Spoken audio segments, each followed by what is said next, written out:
Halo Bapak Ibu yang dikasih Tuhan, puji nama Tuhan.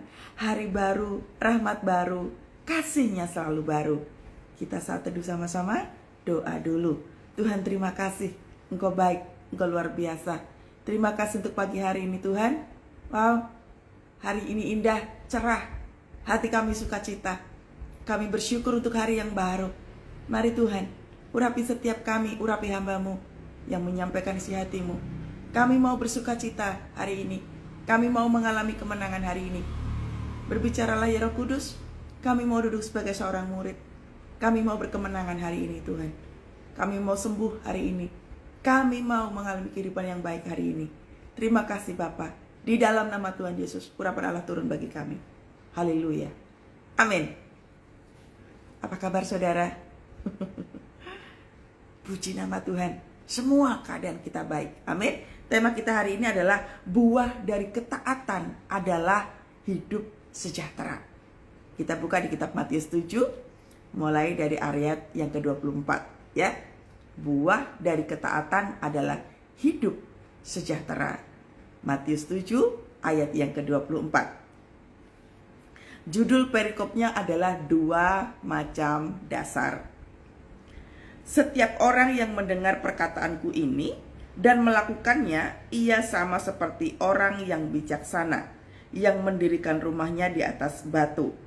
Kemudian turunlah hujan dan datanglah banjir, lalu angin melanda rumah itu, tetapi rumah itu tidak rubuh sebab didirikan di atas batu.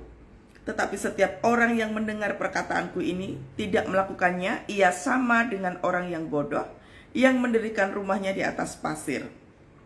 Kemudian turunlah hujan dan datanglah banjir, lalu angin melanda rumah itu sehingga rubuhlah rumah itu dan hebatlah kerusakannya.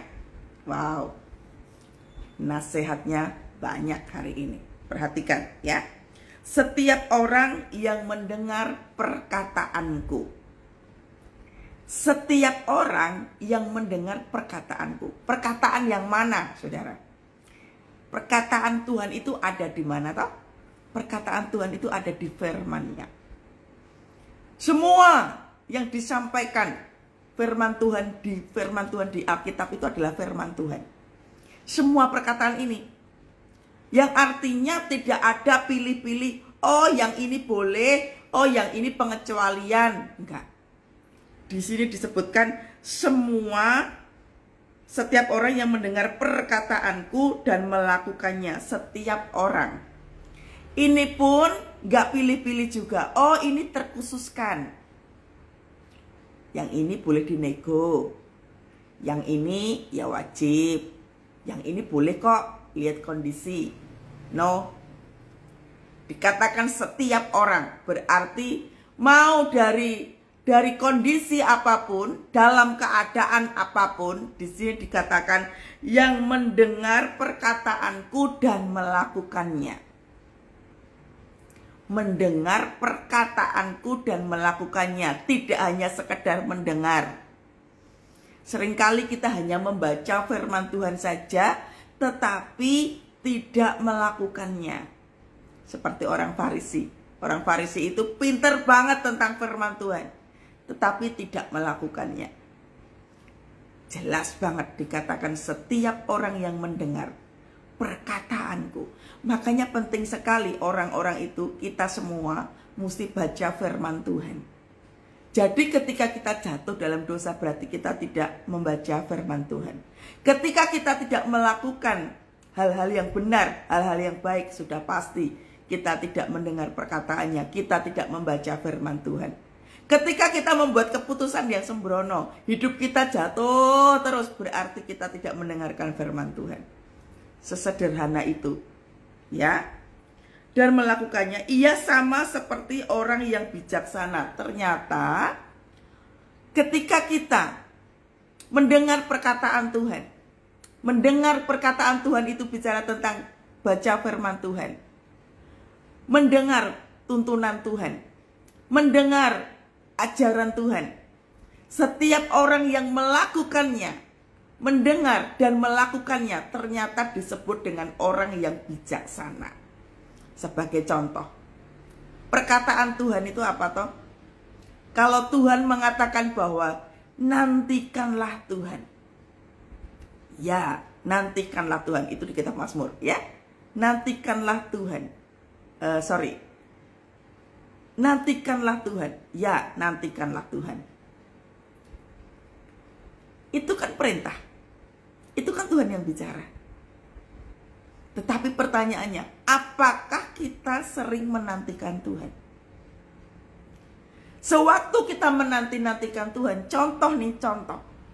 Kita sudah dengar firman Tuhan bahwa waktu menantikan Tuhan itu berarti tunggu dulu Tuhan bicara apa, tunggu dulu Tuhan mau kasih instruksi kita apa.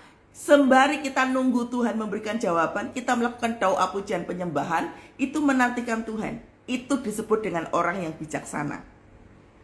Tetapi pada waktu kita lagi doa, lalu tiba-tiba kita merasa bahwa kok Tuhan lama ya, Tuhan gak ngomong apa-apa, hilang kesabaran kita. Tuhan gak bicara apa-apa bu.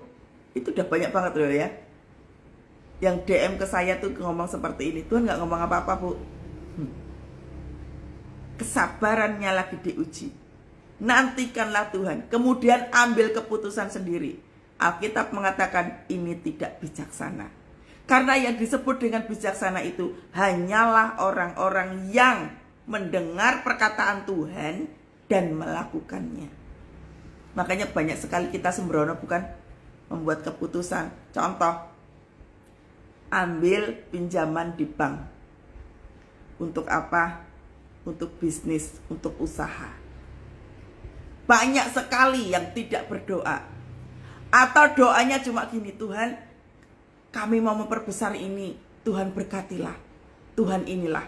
Itu doa minta, tapi tidak menunggu dulu Tuhan bicara apa. Seringkali kita itu hanya doa minta, tapi tidak menunggu. Gak nunggu dulu Tuhan itu bicaranya apa, jawabannya apa, gak nunggu dulu.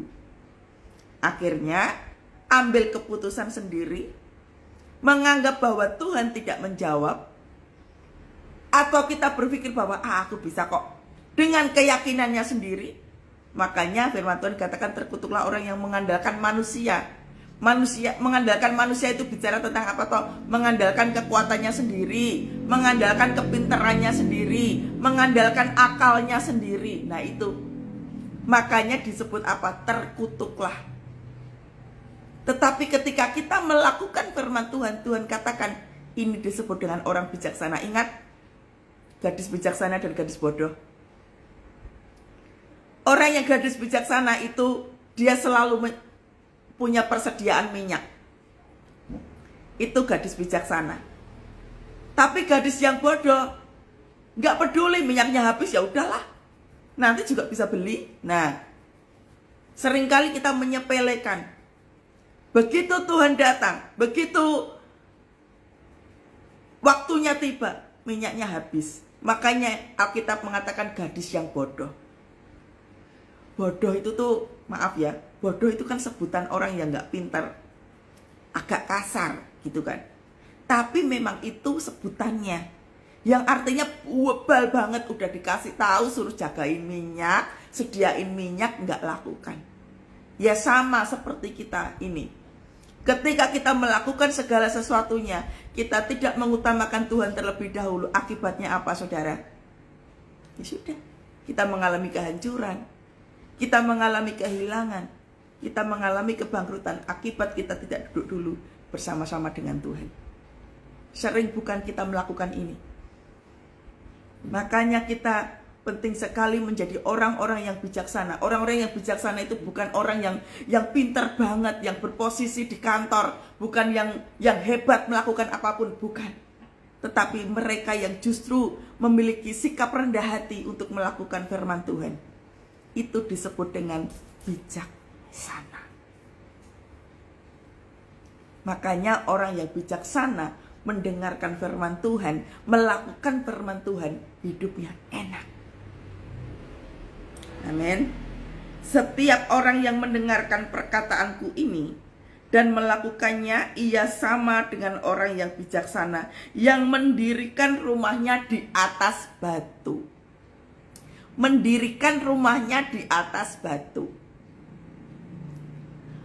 Rumah bisa didirikan di atas batu, rumah bisa didirikan di atas pasir, rumah bisa didirikan di atas kayu-kayu. Kira-kira lebih kokoh yang mana, saudara? Pasti lebih kokoh yang ada di atas batu. Seperti tadi yang saya kasih bilang, nantikanlah Tuhan. Kalau Tuhan sudah suruh nantikanlah Tuhan, ya berarti sebelum ada jawaban doa, kita lakukan doa, pujian, penyembahan. Kita nantikan Tuhan dulu sampai hadirat Tuhan turun, sampai ada yang namanya jawaban doa. Jawaban doa itu tuh nggak selalu pada saat kita doa gini, terus langsung Tuhan ngomong. Enggak, saudara. Jawaban doa itu bisa nanti. Waktu kita nyembah Tuhan, mungkin kita cuma ngerasain hadirat Tuhan. Kita merasakan ketenangan, keteduhan. Nikmati saja hadirat Tuhan itu. Nikmati saja. Nah, seperti contoh yang saya berikan kemarin itu. Ketika saya lihat bahwa saya mengalami rumah saya roboh di belakang, bagian belakang itu roboh. Kalau seandainya saya buru-buru marah dengan Tuhan, saya kecewa dengan Tuhan, kira-kira saya bisa berdoa tidak? Tidak. Tetapi karena saya tahu bahwa ketika Tuhan mengatakan bahwa jaga hatimu, Kathy, saya mendengarkan Tuhan bicara, jaga hatimu, Kathy, berarti ada bagian saya untuk menjaga hati saya, dan ada bagian Tuhan untuk bisa bertanggung jawab untuk hati saya ini. Makanya perintah Tuhan itu mesti kita tahu. Coba kalau saya buru-buru dengan kemarahan. Tuhan, saya ini hamba Tuhan. Saya melayani Engkau setiap hari. Kenapa rumah saya roboh, kau biarkan? Seandainya saya marah, kira-kira, perhatikan, saya pasti hilang damai sejahtera. Saya hilang sukacita. Saya pasti akan mengeluarkan begitu banyak biaya untuk bisa memperbaiki rumah itu. Iya Pak ya? Tetapi karena Tuhan mengatakan jaga hatimu, Kathy. Tuhan gak bilang, Kathy nanti aku ganti. Enggak. Yang Tuhan katakan, jaga hatimu, Kathy. Ini telinga mesti mendengar. Sewaktu Tuhan mengatakan jaga hatimu, Kathy, saat itu juga jagalah hatimu. Saya menjaga hati saya, lalu saya menyembah Tuhan, saya memuliakan Tuhan. Yang ada adalah ketentraman. Apakah rumahnya masih roboh? Masih. Tapi setidaknya ada damai sejahtera. Diuji dulu, apakah saya betul-betul menanti-nantikan Tuhan? Karena firman Tuhan udah jelas banget. Saat kita membangun dasar keimanan, dasar rasa percaya di atas batu, gak tergoyahkan dengan kondisi yang rumah saya hancur seperti itu, tidak tergoyahkan. Kalau Tuhan bilang jaga hati, ya saya tetap jaga hati. Duitnya dari mana? Gak tahu. Kalau Tuhan katakan jaga hati, saya tetap jaga hati. Karena saya tahu bahwa fondasi yang saya bangun adalah dari batu. Yang artinya saya harus mempunyai iman yang kokoh. Bahwa kalau Tuhan katakan jaga hati, berarti Tuhan bertanggung jawab. Tuhan tahu apa yang dia lakukan. Tapi itu poin yang sangat susah. Berkeputusan untuk menjaga hati di kala rumah sedang roboh. Itu menjaga hatinya gak cuma hati, saudara. Pikirannya pasti nanti uangnya dari mana. Ini membutuhkan waktu yang lama. Saya mempunyai banyak kegiatan yang begitu saya nggak bisa meninggalkan rumah dan lain sebagainya. Nanti yang ada dalam rumah ini bagaimana, keluarga saya bagaimana. Pikirannya pasti kemana-mana. Betul? Tetapi kalau Tuhan katakan jagalah hatimu, Kathy, maka bagian saya adalah menjaga hati. Nah itu adalah hal yang tidak mudah. Makanya peran untuk menjaga hati itu mesti dilakukan. Makanya dikatakan begini toh, setiap orang yang mendengar perkataanku tadi, waktu mata saya melihat rumah saya hancur, setiap orang yang mendengar perkataanku, Tuhan bicara sama saya apa? Sewaktu saya nangis, Tuhan bicara sama saya, jagalah hatimu. Saya menjaga hati setiap orang yang mendengar perkataanku. Iya, dan melakukannya sama seperti orang yang bijaksana. Saya mengambil bagian menjadi orang yang bijaksana karena saya tahu bahwa saya membangun iman dari atas batu. Keimanan saya. Setiap kali Tuhan uji saya, tukangnya belum ada, dananya belum ada, bahannya belum ada, saya nggak tahu harus seperti apa, saya kelelahan sepanjang pelayanan, frustrasi melanda, belum lagi intimidasi datang. Tuhan cuma kasih satu perintah saja, jagalah hatimu. Sudah, Tuhan itu sebenarnya kalau ngasih kita perintah nggak berat, saudara. Makanya Tuhan selalu katakan, guk yang kupasang itu enak, dan belajarlah banyak daripadaku. Kita seringkali memikirkan bahwa persoalan kita tuh berat. Karena kita suka ngomong berat. Makanya berat beneran. Tuhan katakan, ikutin saja tuntunan Tuhan seperti apa. Kalau Tuhan mengatakan bahwa kuatkanlah dan teguhkanlah hatimu, bagian kita cuma nguatin dan teguhkan hati. Karena Tuhan tahu bahwa kedepannya akan ada intimidasi. Tuhan tahu kedepannya akan ada banyak pintu tertutup. Kedepannya akan ada begitu banyak gelombang-gelombang yang membuat kita terseok-seok. Mungkin kita keseret. Mungkin kita akan jatuh bangun terus. Kalau Tuhan katakan kuatkanlah dan teguhkanlah hatimu, ya sudah, lakukan saja. Aku menguatkan hati, aku meneguhkan hati, aku percaya Tuhan pasti menolong. Lakukan saja bagian kita.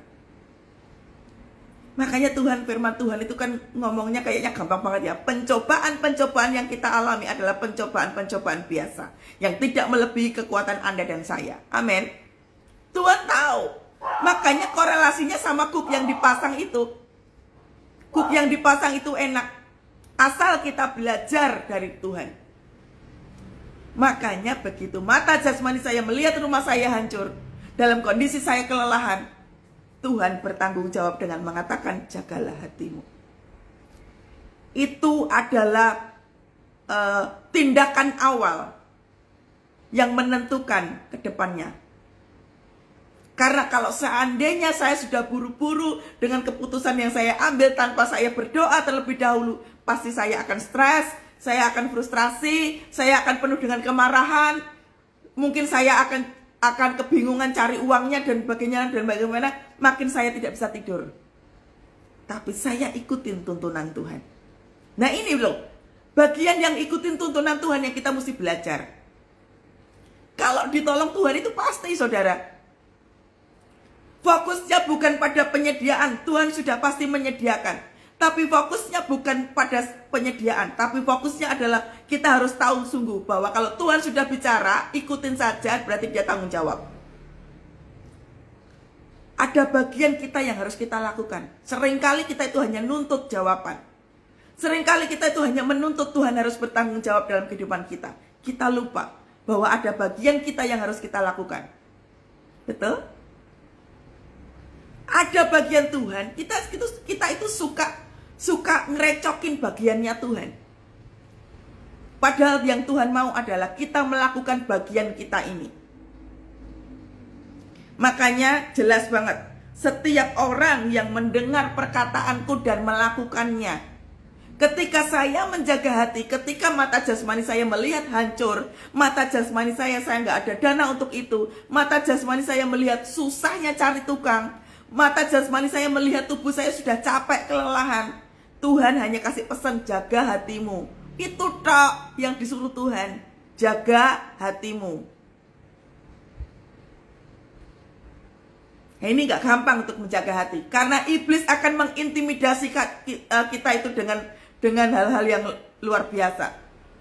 Iblis gak cuma intimidasi kita, iblis bisa nyenggol suami kita, iblis bisa nyenggol istri kita, pasangan kita, anak kita. Emosi kita nggak terjaga, sedikit aja kesenggol marah. Nah itu, Tuhan sudah kasih warning, jagalah hatimu. Ya Pak ya.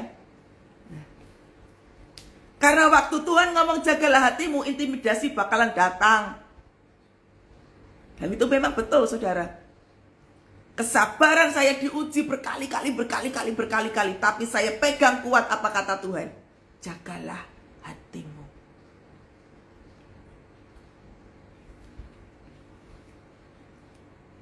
Ketika kita sedang menjaga hati, kita melakukan perintah Tuhan untuk menjaga hati ini, kita menjadi orang yang bijaksana. Ingat, gadis yang bijaksana itu selalu punya persediaan minyak. Minyak itu bicara tentang apa toh? Keteguhan iman. Minyak bicara tentang rasa percaya kepada Tuhan. Minyak bicara tentang apa? Berjaga-jaga, hidup yang berjaga-jaga. Hidup yang gak sembrono. Minyak bicara tentang banyak hal. Saya tahu kapasitas saya sebagai gadis yang bijaksana. Kalau saya orang yang bijaksana, sesuai firman Tuhan ini berarti saya mendengar dan saya melakukan firman itu. Makanya yang terjadi apa, saudara? Iblis tidak bisa intimidasi saya. Ketika iblis intimidasi saya dengan mengatakan kamu hamba Tuhan, mana buktinya rumahmu juga hancur? Kamu urapin rumah itu tiap minggu, mana buktinya rumah itu juga hancur? Realitanya memang seperti itu. Saya melayani, saya urapin itu rumah, toh tetap hancur. Katanya waktu diurapi semua akan terjaga. Nah, itu intimidasi loh. Itu intimidasi loh. Amin. Itu intimidasi. Saudara, kalau saya sedang saat teduh begini, saya tidak menjawab tentang doa.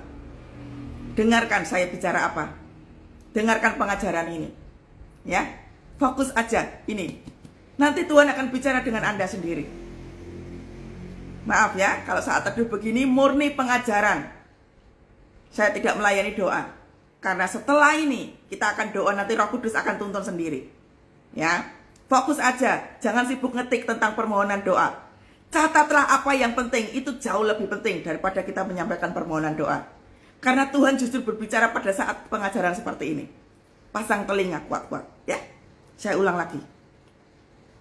Jadi pada waktu kita mendengarkan perintah Tuhan itu dan kita melakukannya, kita itu gak cuma kita itu menjadi gadis bijaksana. Kita menyelamatkan satu kapal, saudara. Satu kapal itu ya apa? Keluarga kita. Makanya yang pasangan suami istri, kalau engkau memiliki keputusan yang salah, satu kapal bakalan roboh. Dengan baik. Ketika suami istri membuat keputusan tanpa Tuhan, hati-hati, satu kapal, satu rumah, itu bisa hancur semua. Catat baik-baik. Makanya pentingnya kita membangun hubungan yang intim dengan Tuhan.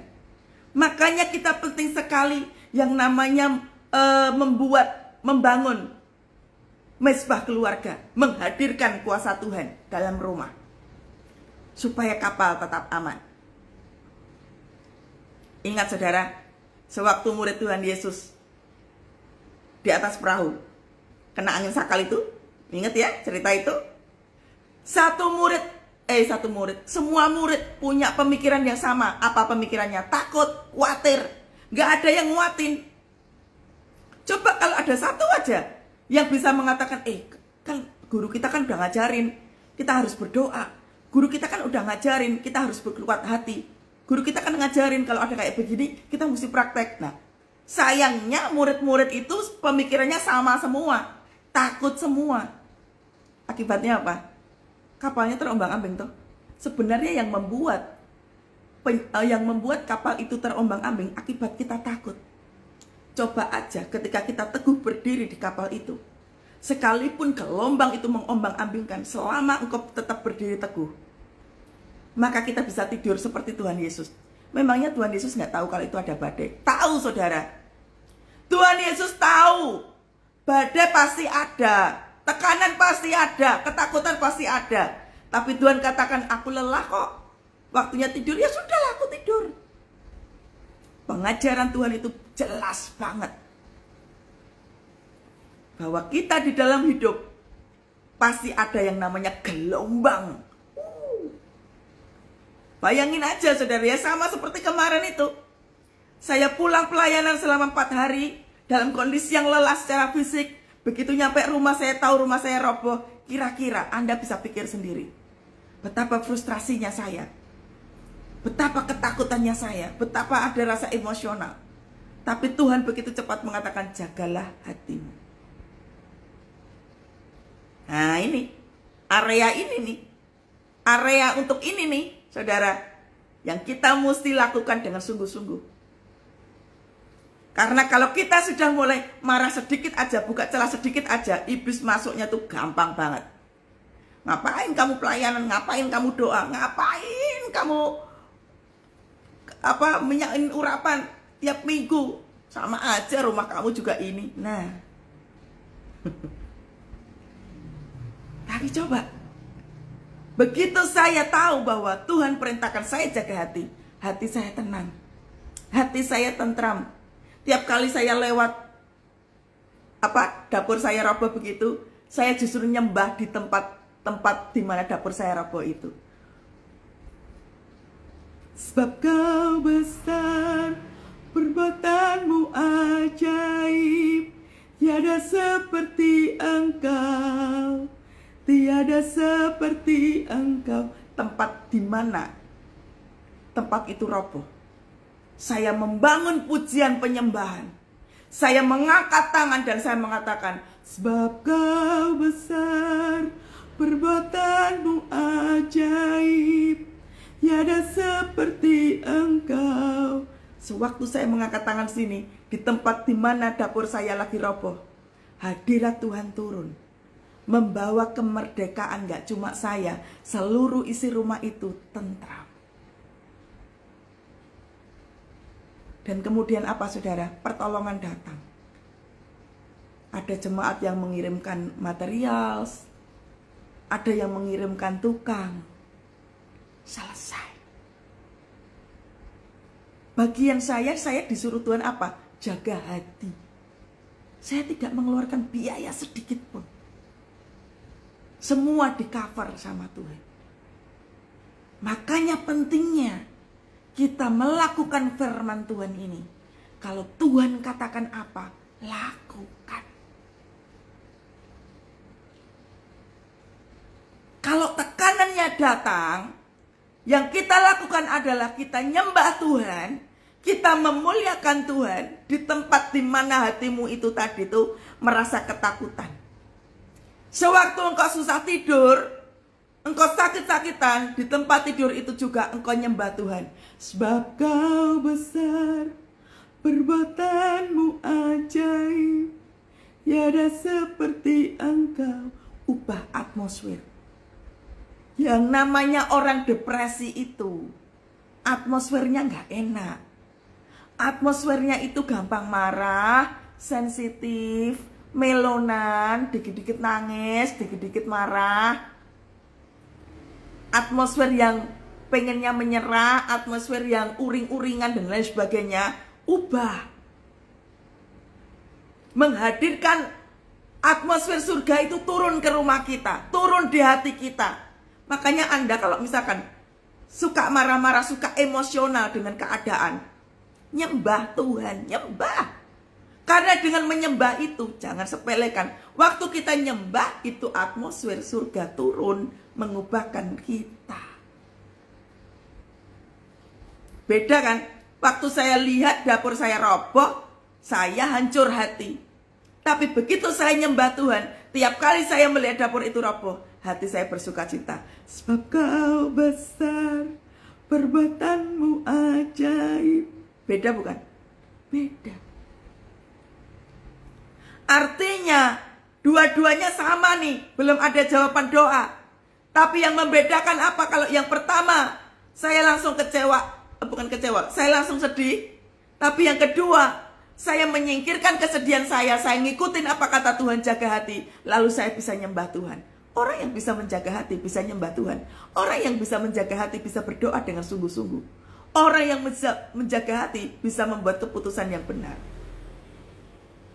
Ini loh, makanya disebut dengan Tuhan orang yang bijaksana, yang membangun rumahnya di atas batu. Batu, saudara.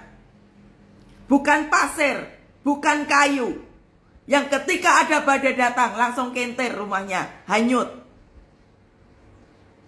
Tapi di atas batu. Amin. Orang yang membangun rumahnya di atas batu, dia berani mengatakan bahwa pencobaan yang Kathy alami pencobaan biasa. Saya sekarang begitu, saudara. Saya memperkatakan firman Tuhan itu. Ketika saya melihat pintu mujizat tertutup semua-semuanya, saya perkatakan, pencobaan-pencobaan yang aku alami adalah pencobaan biasa yang tidak akan pernah melebihi kekuatanku. Aku lagi jalan bareng sama Tuhan. Aku percaya Tuhan lagi jalan ada di depanku. Aku tidak sendirian. Dia Tuhan Allah yang tidak membiarkan. Dia Tuhan Allah yang tidak akan meninggalkan. Makanya firman Tuhan mesti diperkatakan. Karena ada kuasa. Itu adalah senjata perang. Amin. Itu adalah senjata perang. Makanya ini mulut. Jangan ngomong negatif. Mulut jangan sensitif. Dengan mengeluarkan kutuk. Apalagi sampai menghujat Tuhan. Kita kalau sampai menghujat Tuhan, udahlah saudara, kiamat. Kita mau minta tolong sama siapa? Kalau sampai marah sama Tuhan, meninggalkan Tuhan, kiamat sudah. Anda mau lari kemana? Dia Tuhan Allah yang memimpin di depan kita. Nah kalau yang pemimpin di depan kita aja kita musuhin. Kita mau dipimpin sama siapa? Kecuali dipimpin diri sendiri dan dipimpin setan. Yang ada menuju kebinasaan. Makanya Anda yang sudah lama tidak beribadah, apalagi nggak ibadah minggu, bertobat. Gak pernah saat teduh bertobat. Amin. Dapat ya. Berikutnya. Kemudian turunlah hujan dan datanglah banjir. Lalu angin melanda rumah itu, tetapi rumah itu tidak rubuh sebab didirikan di atas batu. Perhatikan loh ya ini. Perhatikan baik-baik. Turun hujan. Berarti masalahnya masih aja-aja ya. Turun hujan itu masalahnya masih biasa-biasa aja. Tetap Tuhan katakan jaga hati loh ya. Turun hujan. Kemudian datanglah banjir. Wah, persoalannya meningkat nih. Apakah kita masih teguh berdiri? Begitu banjir datang, apa yang terjadi? Lalu angin melanda rumah itu. Mulai nih persoalannya makin gede. Tetapi rumah itu, rumah bicara tentang apa? Ini loh, iman. Rumah bicara tentang kepercayaan. Rumah bicara tentang apa? Kedahsyatan tangan Tuhan itu yang kita taruh di sini. Ya.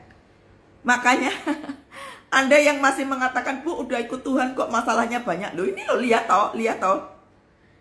Yang pertama tadi datang hujan, masalahnya berarti masih ecek-ecek. Kemudian apa? Habis hujan, kemudian turun banjir, ya toh? Masalahnya Tuhan itu meningkatkan, gak cuma meningkatkan kualitas. Kalau waktu Tuhan meningkatkan kita kualitas, Tuhan juga meningkatkan persoalan. Ya. Tuhan juga meningkatkan, kalau sudah meningkatkan kualitas, Tuhan meningkatkan persoalan. Makanya jangan heran saudara, waktu kita ikut sama Tuhan, persoalannya itu makin gede. Kenapa? Ini loh, Tuhan lagi pengen nguji apakah kita itu membangun rumah itu di dasar yang batu atau yang kayu atau yang gampang roboh. Tuhan lagi uji kita saudara. Makanya jangan pernah mengatakan bahwa Tuhan aku pengen berlalu, aku capek Tuhan. Alah. Saudara, kalau pengen kualitasmu ditingkatkan sama Tuhan, persoalan yang dihadapi juga harus ditingkatkan sama Tuhan. Agar supaya kita tiap hari gak minum susu terus. Kalau tiap hari persoalan kita hanya sebatas hujan rintik-rintik, kita gak akan pernah bisa naik kelas. Kalau persoalan kita hanya sekedar hujan rintik-rintik, kadang hujan kadang tidak, kita akan menjadi orang yang gampangan. Karena persoalan dikit aja udah melo. Nah, ya, kemudian turunlah hujan. Jadi persoalannya ecek-ecek nih. Kemudian turun lagi apa? Banjir. Apakah kita masih memiliki kekuatan iman yang teguh? Tuhan, sekalipun sekarang terjadi banjir, aku percaya kepadamu, aku bisa. Kemudian begitu banjir apa? Datang angin. Wah, makin membuat semangat, membuat stres, membuat frustrasi. Semua pintu tertutup, tidak ada pertolongan, gak ada kekuatan. Tiba-tiba kita ditinggalkan sama semua orang. Apakah kita masih bisa mengatakan, sebab kau besar, perbuatanmu ajaib, tiada seperti engkau. Oh, apakah bisa seperti itu? Makanya waktu kita ikut Tuhan, jangan pernah mengatakan bahwa ikut Tuhan gak ada masalah. Sopo sing ngomong. Ikut Tuhan gak segampang itu. Makanya toh memasukkan itu apa tuh namanya, benang ke lubang jarum itu lebih gampang apa lebih susah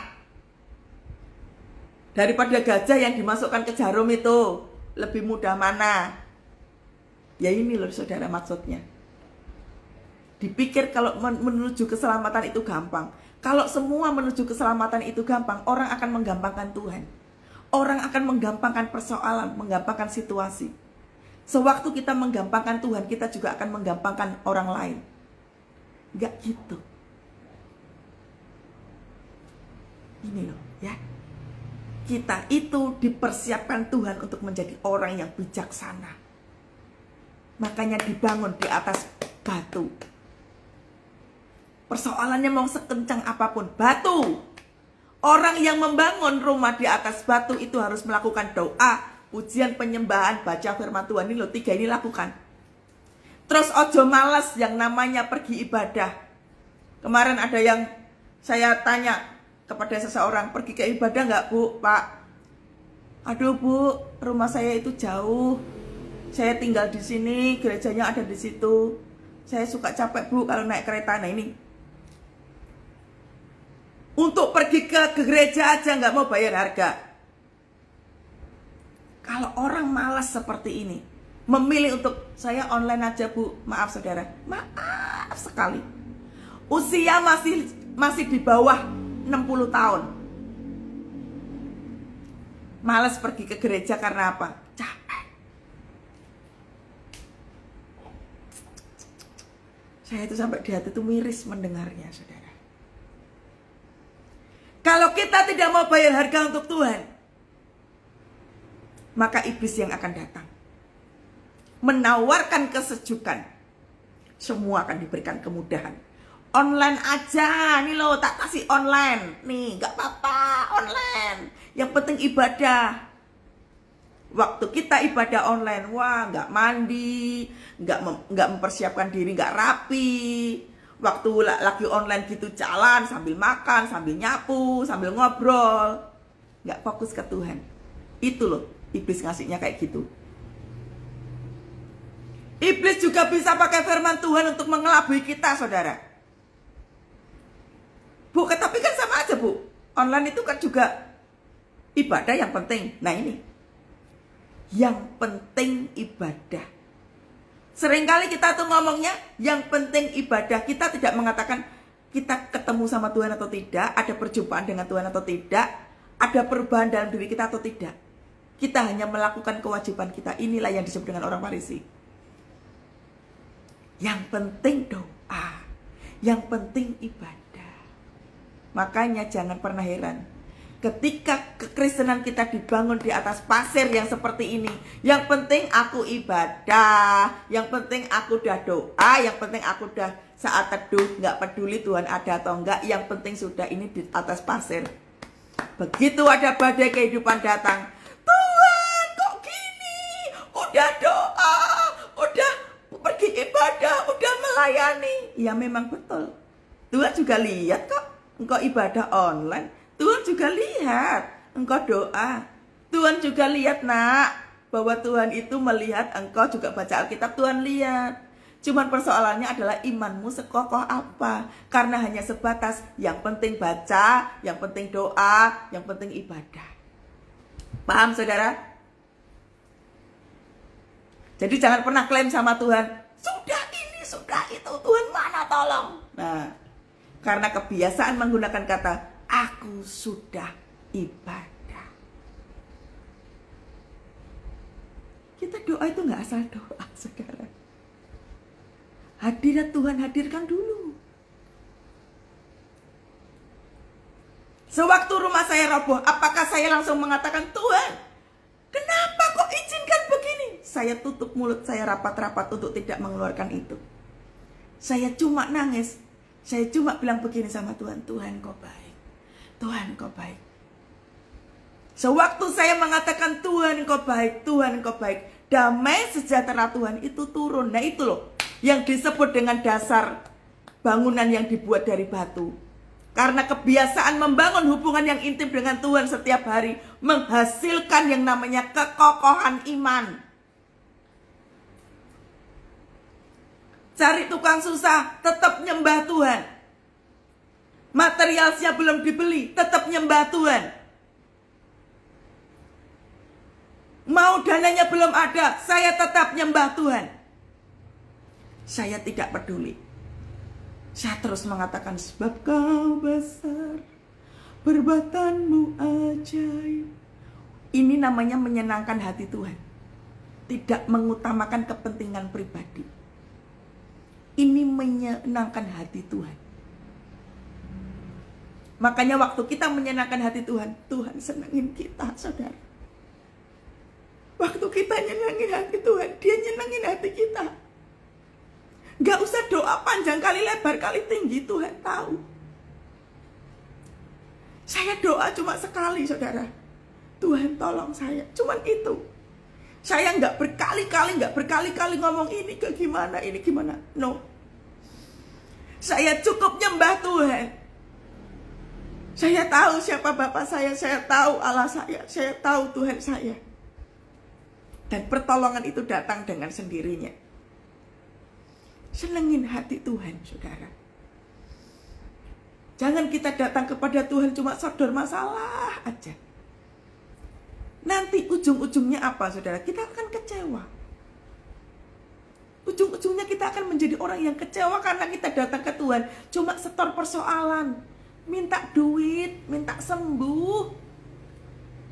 Gak salah, saudara, kita minta mujizat Tuhan itu gak salah.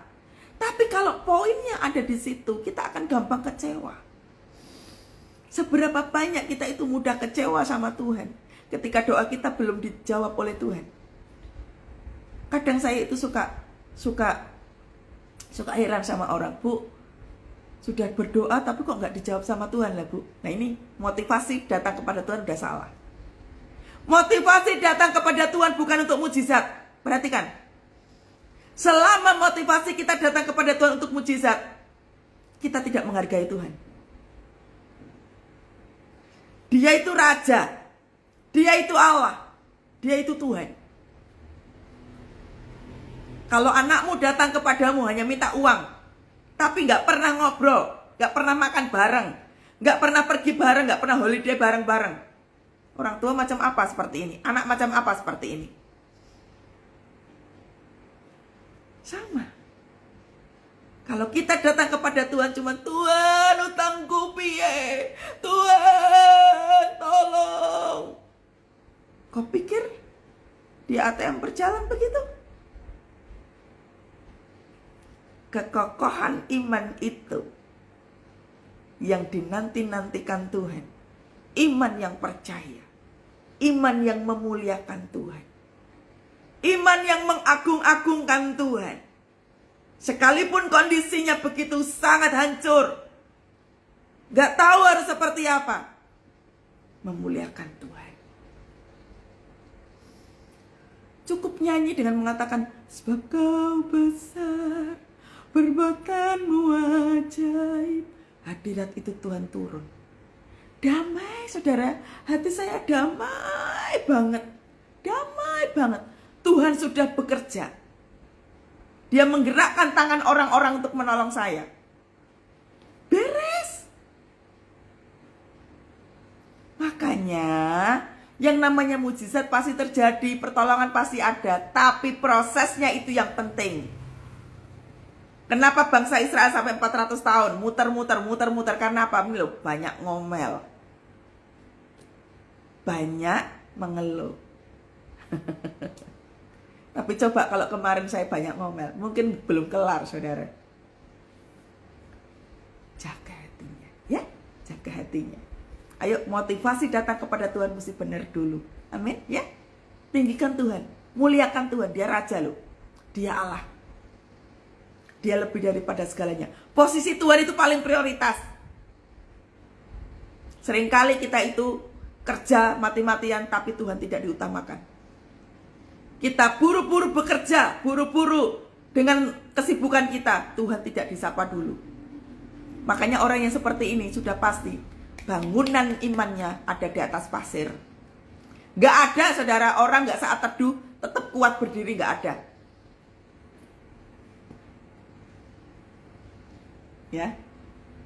Tetapi setiap orang yang mendengar perkataanku ini dan tidak melakukannya, perhatikan. Setiap orang yang mendengar perkataanku ini dan tidak melakukannya, ia sama seperti orang bodoh. Tuhan sebut sebagai orang bodoh. Bodoh itu kasar toh. Bodoh itu bebal. Bodoh itu berarti nggak punya ini, nggak punya pikiran. Logikanya nggak jalan, nggak berpengetahuan. Itu bodoh. Sama seperti tadi tuh, sudah dibilang nantikan Tuhan, mau bayar utang, nantikan Tuhan, debt collector sudah di depan. Nantikan Tuhan, suruh doa, muji nyembah Tuhan, pikirannya kemana-mana. Tuhan katakan kuatkanlah dan teguhkanlah hatimu, tetap aja pikirannya kemana-mana. Tuhan katakan nyembah, nyembah, nyembah, kita nggak lakukan. Akhirnya apa? Bayar utang pakai utang. Ya Pak ya.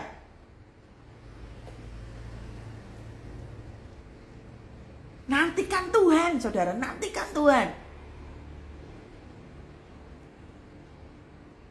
Fokuslah kepada Tuhan. Amin. Dirubah ya, saudara. Dirubah. Belajar banyak daripada Tuhan. Kalau Tuhan katakan, ketika kita tidak melakukan apa yang Tuhan katakan, kita seperti orang yang bodoh, yang mendirikan rumah di atas pasir, gampang roboh. Dikit-dikit mengeluh, dikit-dikit kelemahan tubuh, stres, frustrasi, sakit-sakitan, ke dokter. Karena apa? Roboh. Fondasi kekristenannya roboh. Melo, hatinya melo. Aduh, gak gampang loh. Persoalan yang saya hadapi gak gampang loh. Nah, mulai melo, mulai melo. Gak gampang loh. Tolong doain saya dong, gak gampang loh. Persoalan saya gak gampang loh. Nangis.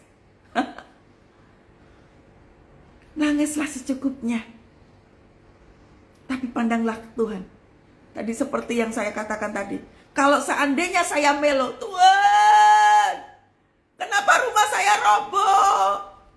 Kenapa Tuhan? Saya kan sudah melayani Engkau. Kenapa Tuhan? Nah ini mulai melo. Kathy mulai melo. Tapi rupa-rupanya Tuhan tidak izinkan saya untuk melo.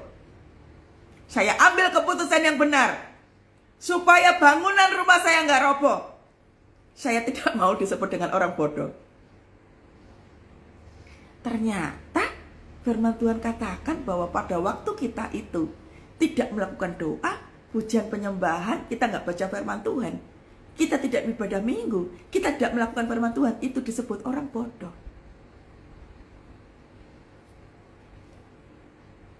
Saya punya saudara begini, saudara. Sewaktu sedang kami itu ada kayak trip gitu ya, holiday trip gitu ya. Pokoknya kita mau liburan gitu. Si orang ini tuh nggak punya uang ceritanya. Lalu dengan gampangnya mengatakan begini, udahlah aku pakai kartu kredit aja. Cari uang adalah, yang penting kita kumpul-kumpul, uang bisa dicari. Nah, hati-hati. Uang bisa dicari kok. Yang penting kita happy aja dulu. Apa yang terjadi, saudara? Begitu pulang dari holiday, anaknya sakit, butuh biaya banyak, utang meneh. Tadi yang holiday tadi sudah hutang, anaknya sakit, hutang lagi. Nah ini loh yang disebut dengan bodoh seperti ini. Seperti ini, menggampangkan. Kalau Tuhan katakan bahwa aku tidak sekali-kali meninggalkan engkau dan aku sekali-kali tidak membiarkan engkau, artinya apa toh? Kehidupan kita itu dijaga sama Tuhan. Tapi ada tugas kita juga. Kita nggak sembrono menggunakan uang yang kita punya. Tuhan memberkati kita secara keuangan, tapi kita harus bertanggung jawab menggunakan uang dengan benar. Enggak terus kita gampangin, udahlah uang bisa dicari. Tapi siapa yang bisa tahu, siapa yang bisa menjamin gak ada bencana di depan? Pulang dari holiday anaknya masuk rumah sakit, butuh biaya. Inilah yang disebut dengan bodoh. Butuh yang namanya kebijaksanaan, saudara. Berjaga-jaga senantiasa. Kalau duitnya mepet, gak punya lagi, ojo gesek kartu kredit hanya cuma untuk bisa holiday. Itu namanya mencobai diri sendiri. Lalu menggampangkan dengan kalimat begini, sudahlah uang bisa dicari. Gak semudah itu, bro. Karena yang namanya bencana bisa datang kapan saja.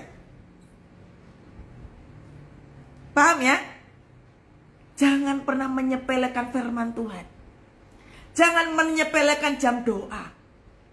Karena itu adalah kekuatan, itu adalah pimpinan kita menjalani kehidupan selanjutnya. Amin. Buat keputusan yang benar. Libatkan Tuhan senantiasa. Apa-apa itu doa dulu. Mau pergi kemana doa dulu. Mau apa saja doa dulu. Ya. Ia sama dengan orang bodoh yang mendirikan rumah di atas pasir. Orang yang mendirikan rumah di atas pasir itu apa toh? Kita kena banjir dikit, rumahnya langsung roboh, brek. Yang kayak tadi itu. Aduh, aku habis holiday, anakku sakit. Gimana Tuhan? Gimana Tuhan? Akhirnya gesek kartu kredit. Kelilit utang. Kebiasaan hidup yang seperti ini menyiksa diri kayak gini, saudara. Mari saudara, kita bertanggung jawab dengan kehidupan yang kita punya. Kita punya tubuh yang sehat, jangan tunggu sakit.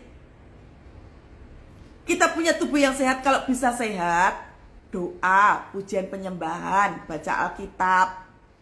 Mumpung bisa sehat, pergilah ibadah. Jangan kayak tadi tuh, jauh bu, saya suka capek. Jangan nunggu lumpuh loh ya. Jangan nunggu sampai kesempatan itu gak bisa lagi. Hati-hati. Kita dikasih kesehatan sama Tuhan, kita harus bertanggung jawab dengan kesehatan yang kita punya. Masih tubuhnya masih sehat kayak begini, layanin. Layanin jiwa-jiwa. Ikut kegiatan gereja, masuk dalam komunitas. Bertumbuh bersama-sama, tubuhmu masih sehat. Masuk komsel. Ayo layanin jiwa-jiwa, jangan mikir diri sendiri, saudara. Yang namanya murid itu untuk memuridkan. Kita itu murid. Murid kita dikasih pengetahuan, dikasih kepintaran, kita diuji berkali-kali. Begitu kita sudah lolos dengan ujian itu, pergilah untuk melihat murid-murid lainnya itu. Tolonglah mereka yang berkesusahan.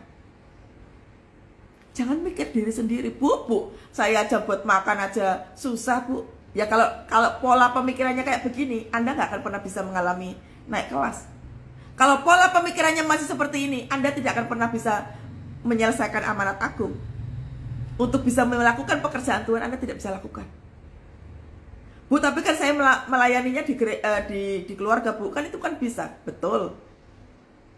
Keluarga kita yang harus lebih dahulu kita layani. Tapi jangan salah, kalau areamu cuma keluarga aja, maaf. Nanti yang ada jadinya malas, saudara. Ya kan? Ya Pak ya. Tubuh yang sehat ini kita tanggung jawab kita, saudara. Ya. Pernikahan juga begitu. Tuhan sudah menguduskan pernikahan. Lalu sudah menikah dengan gampangnya mengatakan, aku gak cocok sama pasanganku, kayaknya dia bukan pasanganku. Kayaknya aku dulu gak doa deh. Nah ini. Begitu sudah menikah, mengatakan pasangan gak cocok. Lalu baru sadar bahwa dulunya gak berdoa.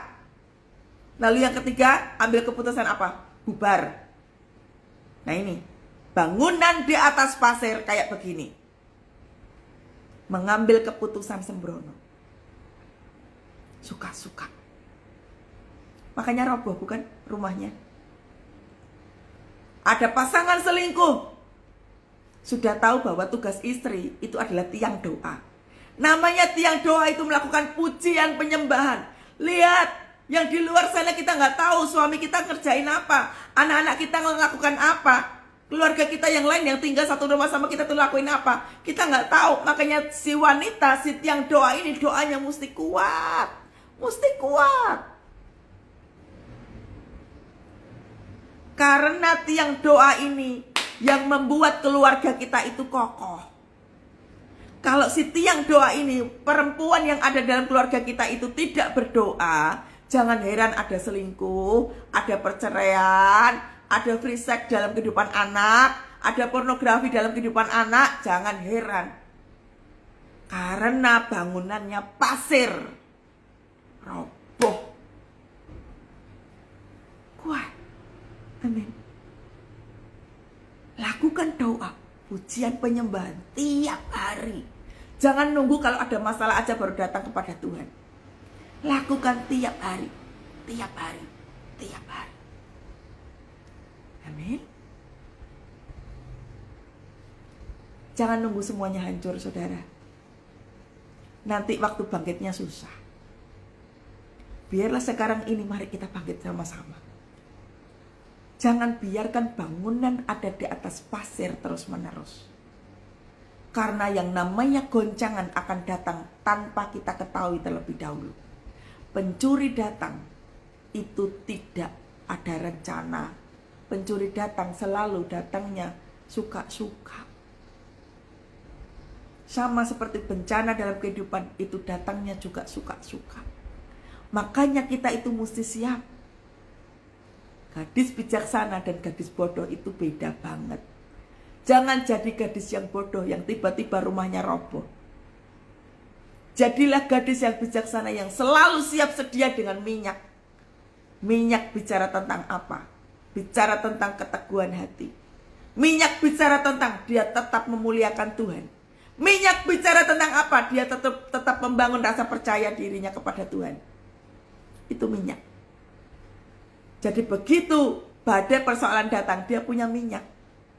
Apinya terus nyala, gak padam. Apinya terus nyala. Amin ya.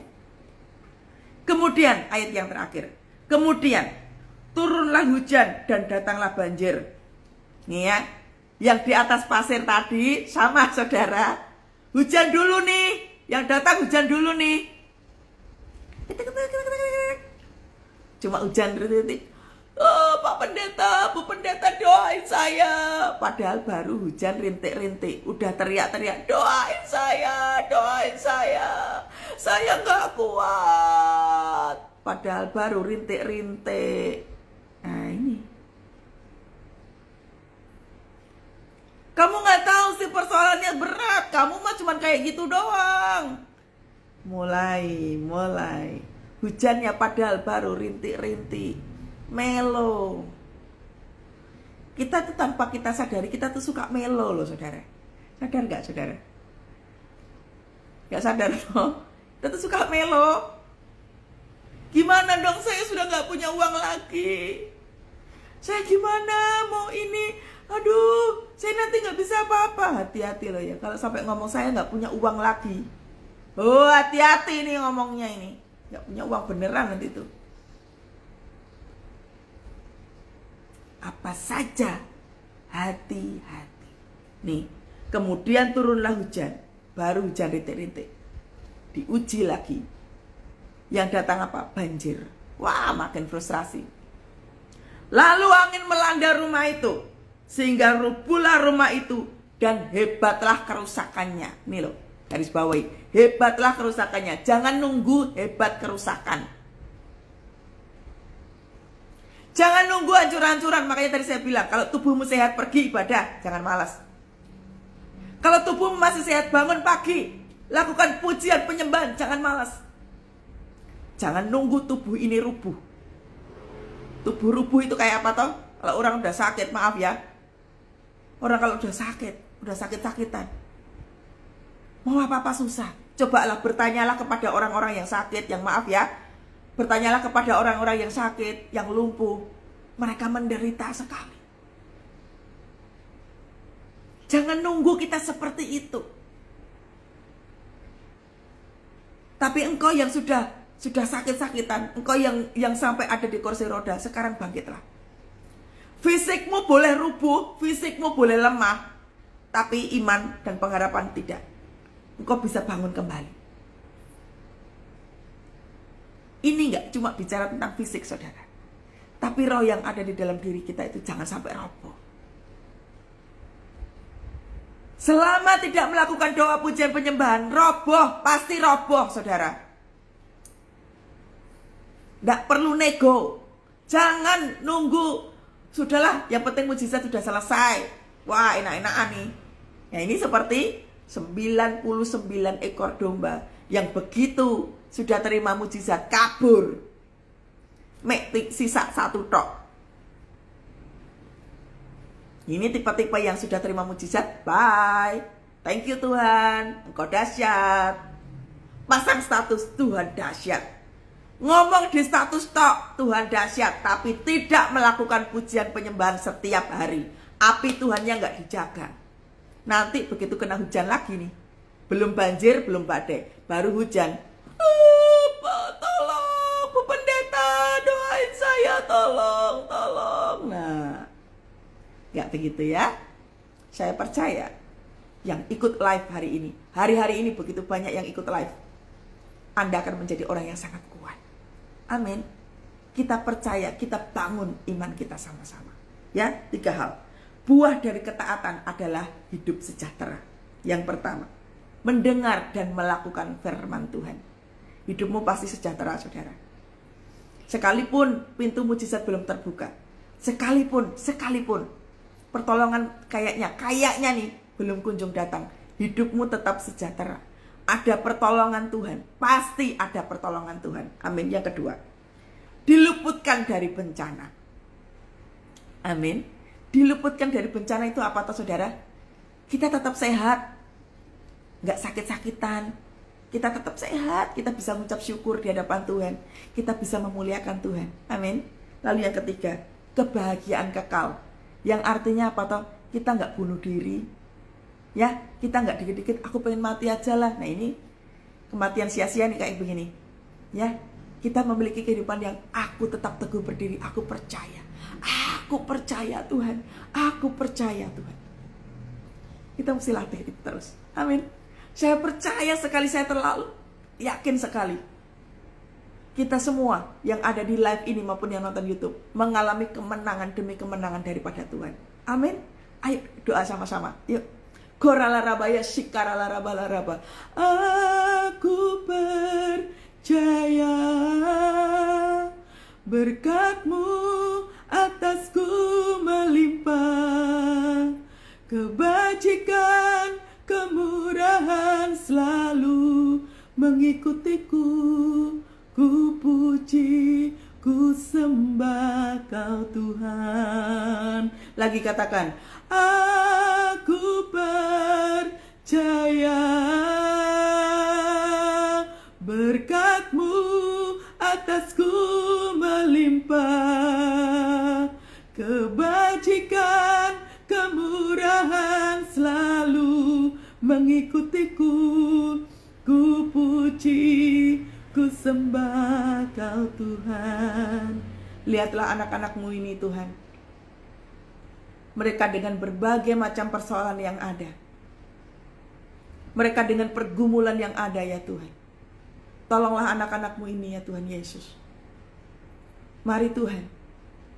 Biar masing-masing saudara buka hatimu saudara. Goralarabaya shikaralaraba. Buka hatimu saudara. Goralarabaya shikaralaraba. Tuhan, kami mau Kau pimpin hidup kami. Kami mau Tuhan melakukan firman Tuhan. Kami mau setiap hari berdoa. Kami mau Tuhan melakukan pujian penyembahan. Kami mau dipimpin oleh Tuhan. Kami mau hidup kami diselamatkan Tuhan. Mari Roh Kudus urapi setiap kami.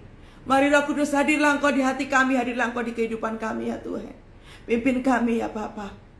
Kalau hari-hari ini Tuhan, perjalanan kehidupan kami seolah-olah kami mengalami kerobohan ya Tuhan. Tapi kami percaya kepadamu waktu Tuhan berjalan di depan kami. Ada kekuatan baru di dalam kami. Ada damai sejahtera dan sukacita di dalam kami. Kami mau percaya kepadamu ya Tuhan. Kami yakin sungguh bahwa Tuhan tidak biarkan kami. Kami yakin sungguh bahwa Tuhan tidak meninggalkan kami. Kami percaya Engkau Tuhan Allah yang dahsyat. Engkau Tuhan Allah yang pasti menolong. Kami perkatakan pintu mujizat pasti terbuka. Kami percaya pertolongan Tuhan pasti terbuka di dalam nama Tuhan Yesus. Di dalam nama Tuhan Yesus.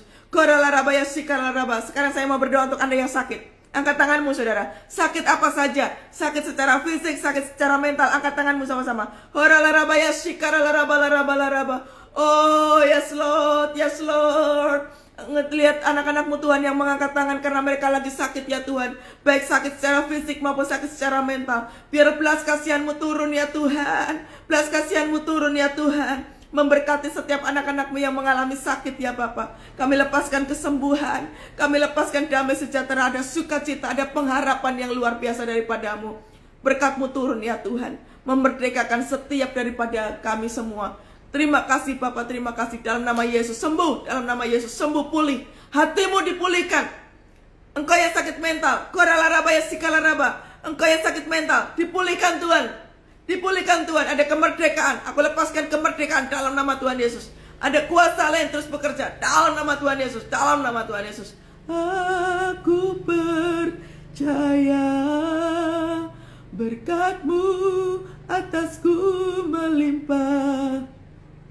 Kebajikan, kemurahan selalu mengikutiku. Ku puji, ku sembah Kau Tuhan. Engkau yang memiliki toko atau bisnis yang jalannya agak seret, angkat tanganmu. Goralarabaya shikaralarabalaraba. Tuhan, lihat anakmu ini yang punya toko, yang punya bisnis, jalannya agak lambat. Tuhan, biarlah kami tetap berlimpah dengan ucapan syukur. Ucap syukur saudara. Biar ada ucapan syukur di hati kami. Kami percaya kepadamu ya Tuhan. Engkau Tuhan Allah yang memberkati hidup kami. Kami mau terus berharap kepadamu Tuhan. Kami percaya pada saat kami berdoa, Engkau memberkati kedua tangan kami ya Tuhan. Yang kami pegang, yang kami kerjakan Tuhan, Kau buat menjadi berhasil. Toko kami menjadi berhasil lagi. Jualan kami menjadi berhasil lagi. Bisnis kami bertumbuh kembali Tuhan. Berkati, urapi setiap tangan yang terangkat ya Tuhan. Berkati Tuhan, urapi Tuhan dalam nama Tuhan Yesus. Ada urapan baru turun ya Tuhan, yang dikerjakan Tuhan menjadi berhasil. Dalam nama Yesus, dalam nama Yesus, dalam nama Tuhan Yesus. Aku percaya berkat-Mu atasku melimpah. Kebajikan, kemurahan selalu mengikutiku. Ku puji, ku sembah Kau Tuhan. Terima kasih Tuhan, Engkau telah hadir di saat teduh pagi hari ini. Terima kasih Engkau sudah memberkati kami. Terima kasih Tuhan, Engkau sudah mengajar kepada kami. Terima kasih Engkau sudah menegur kami Tuhan. Terima kasih. Kami percaya tidak ada kata kebetulan. Tuhan pasti menolong kami semua. Tuhan, tuntun kami sepanjang hari ini. Biar apa saja yang kami kerjakan Tuhan Kau buat menjadi berhasil. Keluarga kami, pasangan hidup kami, pekerjaan kami, bisnis usaha kami, anak-anak kami ya Tuhan, boleh mengalami kelimpahan kasih-Mu, boleh mengalami keberhasilan. Kami berdoa buat anak-anak kami ya Tuhan, mereka sekolah pintar, mereka sungguh-sungguh anak-anak yang sangat patuh, yang sangat taat terhadap kedua orang tuanya, yang takut hidup akan Engkau ya Tuhan. Kami berdoa setiap anak-anak yang kami punya ya Tuhan, sungguh-sungguh memiliki roh yang sama, iman yang sama di dalam kehidupan setiap kami ya Tuhan. Terima kasih Bapa, terima kasih. Biarlah kasih-Mu terus mengalir bagi kami semua ya Bapa. Berikan kami keteduhan hati. Berikanlah kami kelancaran hati ya Tuhan. Untuk senantiasa kami memuji dan menyembah Tuhan. Terima kasih Bapa, terima kasih. Terimalah berkat, angkat tanganmu saudara. Terimalah berkat dari Bapa, Putra dan Roh Kudus. Menyertai kita semua. Pagi hari ini sampai selama-lamanya. Berkat yang baru turun.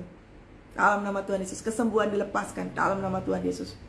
Pekerjaanmu, keluar masukmu diberkati Tuhan. Bisnis usahamu diberkati Tuhan. Terpujilah nama Tuhan Allah yang terima berkat yang baru. Sama-sama katakan amin.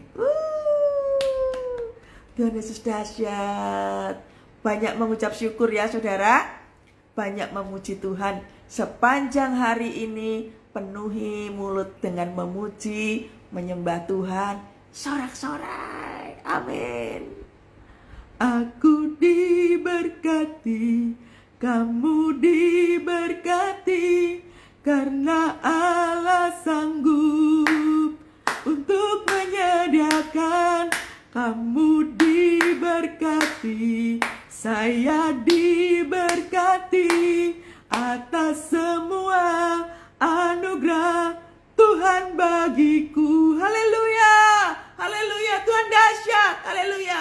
Sampai ketemu lagi besok pagi. Tuhan Yesus memberkati. Shalom.